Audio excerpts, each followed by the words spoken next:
तुम्हारी गुप्त हो कभी मत बोलो। भागवतिक, व्यवहारिक, लौकिक, पारमार्थिक। क्यों? लोग उपहास करेंगे, तुम्हारी बात की गहराई को नहीं समझ पाएंगे। अगर आपसे कोई गलती भी हो गई है तो महापुरुषों से बोलो, संसारियों से नहीं। हमें लगता है बोलने की जरूरत नहीं, वो खुद जान जाएंगे, वो कृपालु हैं, वो हमें संभाल लेंगे। संदेह वाली वस्तु, संदेह वाले व्यक्ति, संदेह वाला आचरण कभी मत करो। जिस व्यक्ति पर संदेह हो कभी मत मिलो, जिस वस्तु में संदेह हो कभी मत खाओ, जिस आचरण पर संदेह प्रमाणित न हो कभी मत करो। बहुत ध्यान से सुनना है, बहुत जरूरी है।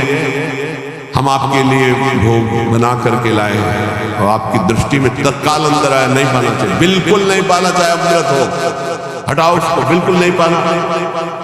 ये भागवतिक संकेत होते हैं। जिस व्यक्ति के मिलने में संदेह लगे, ये हमें कम समझ में आया, कभी नहीं मिलना चाहिए। जिस वस्तु में संदेह हो जाए कभी नहीं पाना चाहिए। जिस क्रिया में संदेह हो जाए कभी नहीं करना चाहिए। भगवत मार्ग के पथिक को जो बात अपनी गुप्त हो उसे कभी प्रकाशित नहीं करना चाहिए। भविष्य की चिंता भक्त नहीं करता। अगर भविष्य की चिंता कल क्या होगा तो तुम शरणागति में कलंक हो। लाभ और हानि ये हमारे सामने कोई मान्यता नहीं रखते। इसमें हम प्रभु के विधान को देखकर प्रसन्न होते हैं। दूसरे की चर्चा कभी मत छेड़ो, दूसरे की बात मत करो।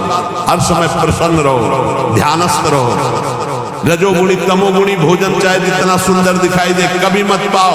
रजोगुणी तमोगुणी लोग चाहे जितना सुंदर व्यवहार करें कभी सहवास मत करो, इनका दूर रहो। ये महापुरुषों के वचन है। यदि तुम्हारे पास कोई भोग सामग्री संग्रह हो गई है तो वो तुम्हारे धर्म के सेवन के लिए, दूसरों के हित के लिए, तुम्हारे भोग के लिए नहीं है।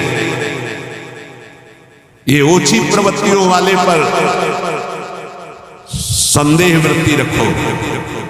गलत आचरण करने वाले, ओछा बात बोलने वाले, उन पर कभी प्रियता नहीं रखनी चाहिए। बहुत बड़ी हानि होती है, पक्का समझ लें, बहुत बड़ी हानि।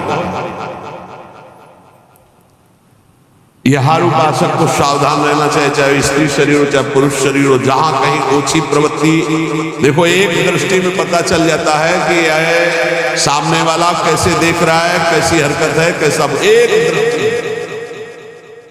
भगवान ने इतना ज्ञान तो सबको दिया है कि एक मिनट में, एक दृष्टि में फाइनल हो जाएगा कि आदमी संग करने लायक है या नहीं लायक है। या ये चाहे कोई भी हो, कोई भी हो, एक दृष्टि में पता चल जाता है। ओछी प्रवृत्ति पर अंकुश रखो, ना किसी का संग और ना अपने अंदर ओछी प्रवृत्ति। प्रभु प्रेम प्राप्ति के लिए गले पड़ना होता है महापुरुषों के। गले लगना नहीं, गले पड़ना होता है। गले पड़ना और गले लगना में अंतर है। गले पड़ने का मतलब होता है आपके सिवा हमारे पास कोई साधन नहीं है, अब आप ही हमारे प्रेम प्राप्ति के साधन भी हो और साधन भी हो। ऐसे गुरुजन महापुरुषों का आश्रय लिया जाता है। प्रभु प्रेम प्राप्ति के लिए महापुरुषों के पीछे पड़ जाओ, गले पड़ जाओ। वो देख ले कि अभी हमारे पिंड छोड़ने वाला है, दुत्कारे फटकारे तो निश्चित भगवत प्रेम प्राप्त हो जाता है, क्योंकि भगवान उनके हृदय में जागृत हो चुके हैं। ना तुम्हारे अंदर घबराहट होनी चाहिए, ना कोई उतावलापन होना चाहिए। धैर्य, सात्विकता का अनुसरण करने वाला, भगवत दर्शन की अभिलाषा रखने वाला बड़ा गंभीर स्वभाव का होता है, बड़ा धैर्यवान होता है। जल्दी उसके धैर्य को कोई तोड़ नहीं सकता। ऐसे ही साधक को परम सिद्धावस्था की प्राप्ति होती है।